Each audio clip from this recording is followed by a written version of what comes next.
Good morning students, I am Dimple Parekh, royal international school से। बेटा आज हम 12th क्लास की हिंदी पढ़ेंगे। हिंदी के अंदर हमारे जो फर्स्ट चैप्टर है संतवाणी वह स्टार्ट हो चुका था, जिसके अंदर की 3 संतों के बारे में यहाँ पे बताया गया था। जिसमें पहले संत थे कबीरदास, उनके बारे में हम जानकारी ले चुके थे, उनके पदों के बारे में भी जानकारी ले चुके थे।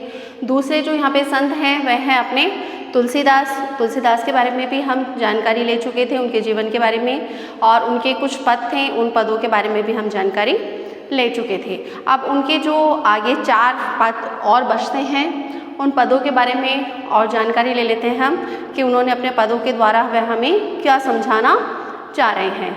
ओके बेटा, तो स्टार्ट करते हैं हम। चौथा उनका जो पद है, 3 पद कंप्लीट हो चुके थे, चौथा पद पढ़ते हैं हम। राम कृपा तुलसी सुभंग, गंग सुसंग समान, जो जल परे जो जन मिले, कीजे आपू समान। अब देखिए इसमें राम की कृपा और किसके बारे में बताया गया है, गंगा जल के बारे में समानता बताते हुए जो तुलसीदास है वह क्या कह रहे हैं कि राम की कृपा से सहज ही प्राप्त होने वाले और गंगा और सत्संग दोनों का प्रभाव एक समान है। अर्थात जिस प्रकार से गंगा के जल के अंदर हम कोई भी वस्तु डालते हैं वह क्या हो जाती है, पवित्र हो जाती है। उसी प्रकार से अगर कोई व्यक्ति सत्संग के अंदर जाता है, सत्संग का प्रभाव उस पर पड़ता है। जब व्यक्ति अच्छे लोगों के साथ में रहेगा तो नेचुरली बात है वह क्या हो जाएगा, उन्हीं के समान अच्छे कर्म करना प्रारंभ कर लेगा। एग्जाम्पल यहाँ पर किसका दिया गया है बेटा, गंगा के जल का, कि जब भी गंगा के जल के अंदर कोई भी हम वस्तु डालते हैं, एग्जाम्पल के तौर पे हम देखते हैं कि जो हम जब व्यक्ति समाप्त हो जाता है, उसका अंत हो जाता है, तो जो उसकी अस्थियां हैं उसको क्या माना जाता है, अपवित्र माना जाता है। उसको हम हमारे घर में नहीं रखते हैं क्या। जब व्यक्ति चाहे आपके कितना ही प्रिय व्यक्ति हो, जब उसकी मृत्यु हो जाती है, जब वो समाप्त हो जाता है, तो बेटा उसको हम क्या करते हैं, जला देते हैं। लेकिन जलाने के बाद में जो उसकी अस्थियां होती है, उन अस्थियों को हम क्या करते हैं, एक कलश में लेकर आते हैं और उस कलश को हम हमारे घर के अंदर नहीं रखते हैं, क्योंकि माना जाता है कि वह क्या है, अपवित्र है। लेकिन हम उस अस्थियों के कलश को क्या करते हैं, हरिद्वार के अंदर या कहीं पे भी स्थान पर जहाँ पर कि गंगा नदी बहती हो, उस गंगा नदी के जल में उसको प्रभावित कर देते हैं, अर्थात उसको बहा देते हैं, जिससे कि वह जो अस्थियाँ होती है वह क्या हो जाती है, पवित्र हो जाती है। और उसको हमारी भारतीय संस्कृति सभ्यता के अनुसार कि उसको मोक्ष की प्राप्ति हो जाती है।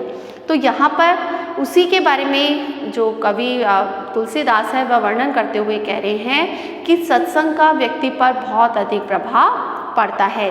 जब व्यक्ति सत्संग में जाएगा, और सत्संग का अभिप्राय क्या है, प्रवचन वगैरह आपने सुना है ना बड़े बड़े साधु संतों के, तो उन प्रवचनों में जाकर और उनकी बात को सुने। लेकिन सुनने के साथ में नहीं कि अपन ने अच्छी बातें तो सुन ली कि मैडम मैं तो गई सत्संग के अंदर, मैंने सुनी, इसका मतलब मैं क्या हो गई, पवित्र हो गई।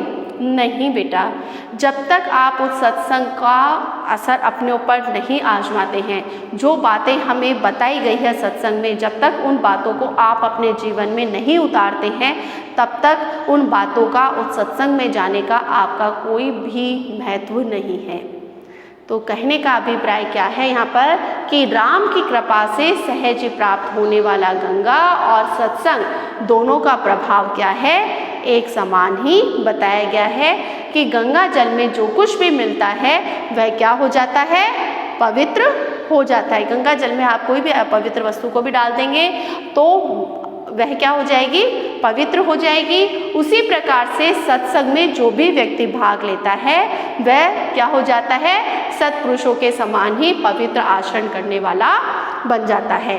अर्थात कहने का अभिप्राय क्या है कि हमें भगवान राम की आराधना करनी चाहिए, ईश्वर भक्ति में अपने आप को लीन रखना चाहिए और ऐसे कृत्य, ऐसे कर्म करने चाहिए जिससे कि किसी का दिल ना दुखे। कि सत्संगी का और सत्संग का हमारे जीवन पर बहुत अधिक प्रभाव यहाँ पर बताया गया है। ओके बेटा, दूसरे पद की तरफ चलते हैं। तुलसी या संसार में भांति भांति के लोग सबसो हिलमिल चालिए नदी नाव संयोग। अब देखिए इसमें तुलसीदास जी वर्णन करते हुए क्या कह रहे हैं कि ये जो संसार है ना वह क्या है, एक नाव के समान है कि ये संसार में भांति भांति के लोग हैं, किसी का नेचर अलग है, किसी का स्वभाव अलग है, किसी का रंग रूप अलग है, सब व्यक्ति क्या है आपको पृथक पृथक मिलेंगे। तो ये जो मानव जीवन जो हमें मिला है ना वह क्या मिला है, कुछ समय के लिए ही मिला है। तो इस संसार में हमें क्या रहना चाहिए, सबसे हिल मिलकर रहना चाहिए, किसी से क्या नहीं रखनी चाहिए, देश नहीं रखना चाहिए, किसी से कटुता नहीं रखनी चाहिए कि ये जो मानव जीवन है वह बड़ी मुश्किल से हमें मिला है। तो इस मानव जीवन के अंदर जितने भी इस संसार के अंदर जो लोग हमारे संपर्क में आए हैं या जिन लोगों से हम मिले हैं उन सभी से हमें क्या रहना चाहिए, हिल मिलकर रहना चाहिए। और जैसे एग्जाम्पल किस बात का दिया है बेटा, नाव का, कि जिस समय बेटा हम नदी पार करते हैं ना तो नदी पार करने के लिए हम काय का प्रयोग करते हैं, नाव का प्रयोग करते हैं। तो हम जिस समय नाव में बैठते हैं तो हम अकेले तो बैठेंगे नहीं ना, उसके अंदर बहुत सारे लोग और भी जो है जिनको भी उस नदी को पार करना है तो उसको पार करने के लिए और भी काफ़ी लोग उसमें बैठेंगे। तो जब हम उस नाव में बैठते हैं अनेक व्यक्तियों के साथ में तो हम क्या होते हैं, उन व्यक्तियों से घुल मिल जाते हैं। और फिर जब हमारी नदी पार हो जाती है और तब हमें जो नाविक होता है वह हमें नदी पार करके जब किनारे पे उतारता है तो सभी व्यक्ति क्या होते हैं, अपनी अपनी राह ले लेते हैं। सब बैठे तो उस नाव में है, उसको पार करने के लिए, नदी को पार करने के लिए एक ही नाव में बैठे हैं, लेकिन उनकी मंजिल आते ही, किनारा आते ही सभी नाव में से उतर क्या हो जाते हैं, अब पृथक पृथक हो जाते हैं, अलग अलग हो जाते हैं और अपनी मंजिल की तरफ चले जाते हैं। तो उसी प्रकार से ये जो संसार है वह भी क्या है, एक नाव के समान है। इसमें भांति भांति के लोग हैं। तो इन भांति भांति के लोगों के साथ में हमें कैसे रहना चाहिए, मिलजुल कर रहना चाहिए, हमें प्रेम पूर्वक रहना चाहिए, मन में अहंकार या हट की भावना नहीं रखनी चाहिए और कभी भी कोई ऐसा कृत्य नहीं करना चाहिए जिससे कि हमारी तरफ से किसी का दिल दुखे। अर्थात अहंकार का हमें पूर्ण रूप से क्या कर देना चाहिए, परित्याग कर देना चाहिए और सत्संग यानी कि ईश्वर की आराधना में लगे रहना चाहिए। क्योंकि हमारी मंजिल क्या है, इस संसार में जो आया है वह वापस जाएगा ही जाएगा। तो हमारी मंजिल क्या है, वापस में जहाँ से आए हैं हमें वहीं जाना है।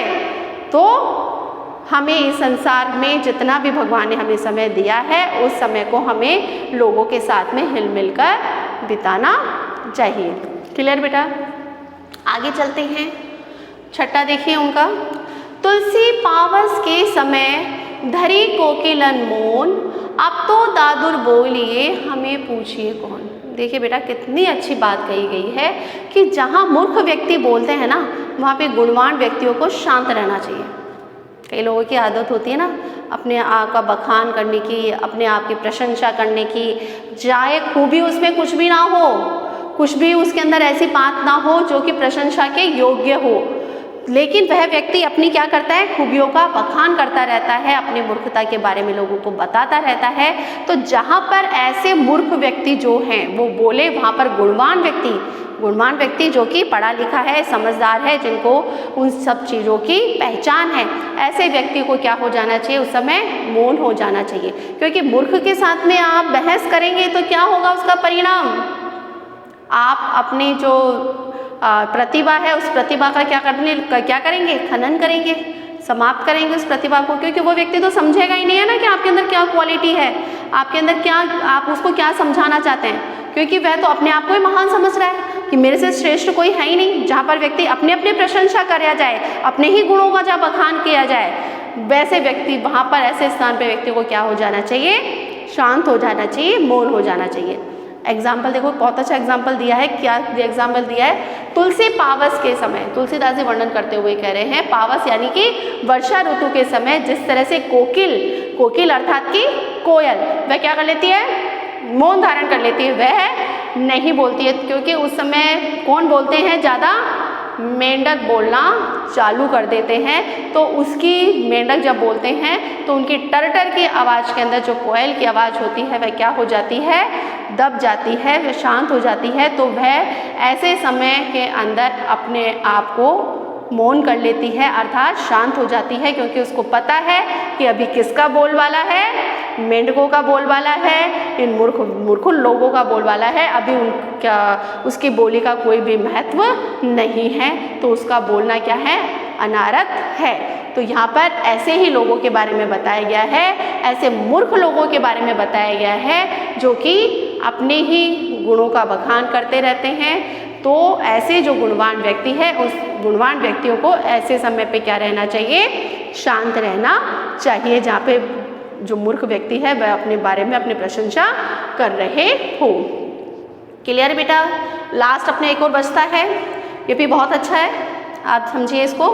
तुलसी असमय के समय धीरज धर्म विवेक साहित्य साहस सत्यव्रत राम भरोसे एक। देखिए बेटा कितनी अच्छी बात कही गई है इसके अंदर कि जिस समय असमय के समय, यानी कि जिस समय हमारा विपरीत समय होता है, हमारा समय हमारे पक्ष में नहीं होता है, उस समय हमें क्या करना चाहिए, धीरज से, धर्म से और विवेक से कार्य करना चाहिए। तुलसीदास यहाँ में वर्णन करते हुए कह रहे हैं कि जिस समय हमारा समय हमारे विपरीत हो, हमारे पक्ष में ना हो, उस समय हमें क्या करना चाहिए, धैर्य, धर्मपाला, विवेक से ही क्या करना चाहिए, कार्य करना चाहिए। क्योंकि जिस समय हमारा विपरीत समय होगा, उस समय यदि हम क्या करेंगे, उग्र रूप धारण कर लेंगे या गलत आचरण करेंगे, तो क्या हो जाएगा, हमारा पतन निश्चित हो जाएगा। तो ऐसे व्यक्तियों के बारे में इसमें बताया गया है कि जिस समय हमारा समय हमारे पक्ष में न हो, उस समय हमें विवेक से काम करना चाहिए, अच्छे ग्रंथ पढ़ने चाहिए और क्या करना चाहिए, साहस से काम लेना चाहिए और सत्यव्रत यानी कि सत्य भाषय करना चाहिए, सत्य बात पर अडिग रहना चाहिए या सत्य ही बोलना चाहिए। और यही क्या है, ईश्वर को प्राप्त करने के श्रेष्ठ साधन भी बताए गए हैं और बोला गया है। और साथ साथ एक बात और बताना है तुलसीदास जी कि ये सब कार्य तो करते ही रहना चाहिए असमय के समय, लेकिन साथ साथ में एक कार्य और करना चाहिए, क्या, ईश्वर पर पूरा विश्वास। वो बोलते ना, विश्वास पर दुनिया कायम है, मानो तो देव ना तो क्या है, पत्थर। यदि आपको विश्वास है कि ईश्वर है, भगवान है, तो भगवान पर आप क्या रखिए, विश्वास रखिए, आस्था रखिए, बिल्कुल ये दृढ़ संकल्प कर लीजिए, दृढ़ में अपने मन में, हृदय में दृढ़ विश्वास रख लीजिए कि भगवान कभी भी हमारा बुरा नहीं करता है, कि असमय के समय जो हमारा साथ देने वाला है वह कौन है, हमारा धैर्य, हमारा विवेक, हमारी सत्यवाणी और ईश्वर पर विश्वास करना ही सबसे बड़ी बात यहाँ पर कही गई है। साथ ही साथ ऐसे जब व्यक्ति के पास में ऐसे जब गुण होंगे कि वह सत्य बोलेगा, सत्य भाष्य करेगा, कठिन समय में वह क्या करेगा, धैर्य रखेगा, विवेक से काम लेगा, तो ऐसा जो व्यक्ति होता है वह बड़े से बड़ा जो उसके सामने संकट आ जाए, उस बड़े से बड़े संकट का भी वह क्या कर लेता है, सामना कर लेता है। अर्थात बड़े से बड़े संकट का भी वह उस संकट को दूर कर देता है। कैसा व्यक्ति, जो कि संकट के समय घबराता नहीं है और संकट के समय धैर्य, धर्मपाला, विवेक और श्रेष्ठ ग्रंथ और साहस से जो कार्य लेता है और साथ ही साथ ईश्वर पर अटूट आस्था रखता है, जिसको ईश्वर पर पूरा विश्वास होता है। ऐसा जो व्यक्ति होता है वह बड़े से बड़े संकट का भी सामना कर लेता है। क्लियर बेटा? चारों पद समझ में आ गए? एक बार दोबारा से सारांश आपको समझा देती हूँ। चौथे पद में बताया गया है कि राम की कृपा और गंगा जल दोनों को क्या बताया गया है, एक समान बताया गया है कि राम की कृपा से ही सहज होने वाला गंगा और सत्संग दोनों का प्रभाव एक समान बताया गया है कि व्यक्ति जब सत्संग में जाएगा तो सत्संग का प्रभाव उस पर पड़ेगा और वह उसी सत्य अच्छे पुरुषों के समान ही वह क्या बन जाएगा, वह भी सत्य मार्ग पर चलने वाला व्यक्ति बन जाएगा। अर्थात वह सत्पुरुषों जैसा ही पवित्र आचरण करने वाला बन जाएगा। कौन? जो व्यक्ति कहाँ जाएगा, सत्संग में जाएगा। अर्थात राम की कृपा उसको स्वयं स्वतः मिलेगी ही मिलेगी। और गंगा जल का एग्जाम्पल दिया गया है कि गंगा जल में कोई भी वस्तु डाली जाए, कितनी कोई भी अपवित्र वस्तु डाली जाती है तो वह क्या हो जाती है, पवित्र हो जाती है। उसी प्रकार से जब व्यक्ति अच्छे सत्संग में जाता है, अच्छे लोगों के भाषण सुनता है, तो वह उन्हीं के समान वह क्या बन जाता है, पवित्र बन जाता है। दूसरे में बताया गया है कि संसार में क्या है, अनेकों प्रकार के भांति भांति स्वभाव के व्यक्ति है, तो उन भांति भांति स्वभाव के व्यक्तियों के साथ में हमें क्या करना है, मिलजुल कर रहना है, क्योंकि ये संसार में जो हम आए हैं वह कुछ समय के लिए आए हैं। तो ये जो पूरा संसार है वह क्या है, एक नाव के समान है, और ये पूरा संसार जो है वह क्या है, एक नदी के समान है, और हम जितने भी जो व्यक्ति यहाँ पे बैठे हुए हैं वह क्या है, नाव में बैठे हुए हैं, और इस संसार को उनको क्या करना है, पार करके जाना है। और यहाँ पे एग्जाम्पल किसका दिया गया है, नाव में बैठे हुए व्यक्तियों का, कि जिस समय व्यक्ति जो है गंगा को पार करते हैं या कोई भी नदी को जब पार करते हैं तो नाव में बैठते हैं, और जब उनकी मंजिल आ जाती है, जब वो किनारा आ जाता है तो सब क्या हो जाते हैं, पृथक पृथक हो जाते हैं। तो उसी प्रकार से ये जो संसार में जो हम आए हैं वह कुछ समय के लिए आए हैं। तो इस संसार के अंदर जितने भी भिन्न भिन्न स्वभाव के व्यक्ति हैं, उन भिन्न भिन्न स्वभाव के व्यक्तियों के साथ में हमें क्या करना चाहिए, हिल मिल कर रहना चाहिए। नेक्स्ट है इसके अंदर कि तुलसी पावस के समय अर्थात वर्षा ऋतु के समय जो कोयल है वह मौन धारण कर लेती है, क्योंकि उसको पता है कि अब किसका बोलबाला है, मेंढकों का बोलबाला है, और ये टर की आवाज़ करेंगे तो मेरी आवाज़ कोई भी नहीं सुनेगा। अर्थात कहने का अभिप्राय क्या है, जहाँ पे मूर्ख व्यक्ति बोलते हैं वहाँ पे गुणवान व्यक्तियों को मौन धारण कर लेना चाहिए। गुणवान व्यक्तियों को अपना बखान नहीं करना चाहिए, क्योंकि वो आपकी बात समझेंगे ही नहीं। तो मूर्ख व्यक्ति जहाँ बोलते हो वहाँ पर गुणवान व्यक्तियों को शांत रहना चाहिए।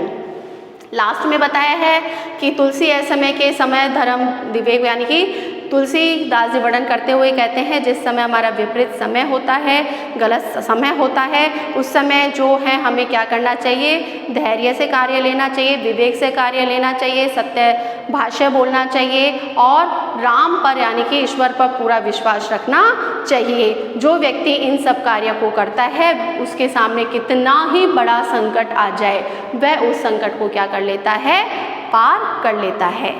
ओके बेटा, आई होप आपको चारों पांचों पद समझ में आ गए होंगे। तो आज तुलसीदास वाला जो अपना संतवाणी है वह भी कंप्लीट हो चुकी है। आप अपने एक और बचते हैं लेखक इस पे कवि, उसके बारे में नेक्स्ट वीडियो में जानकारी लेंगे। आज के लिए इतना ही। अब आपको होमवर्क में क्या करना है, जितने भी पद है उन पदों की आपको सप्रसंग व्याख्या, प्रसंग, फिर व्याख्या और फिर विशेष, जो मैंने आपको बता दिया है कि विशेष आपको किस तरह से लिखना है। ओके बेटा, आज के लिए इतना ही। Good day, goodbye, take care.